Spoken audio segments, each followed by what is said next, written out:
The overall goal of this procedure is to screen the genes involved in Callose-mediated Plasmodesmal gating during tropic response.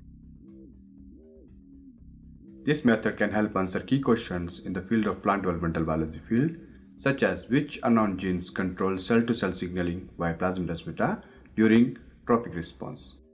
The main advantage of this technique is that it is simple, versatile, and rapid. Generally, individuals new to this method will struggle because the handling of the Arabidopsis etiolated hypocotyls without any damage during the whole process is challenging.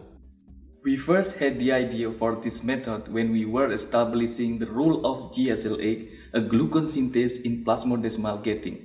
Visual demonstration of this method is critical as the procedures mentioned earlier have not explained the critical steps which are difficult to execute because they need special setup and handling.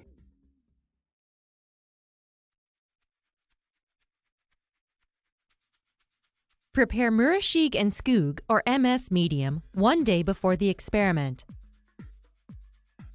Autoclave it and fill 125 mm square plates with 50 milliliters of media per plate.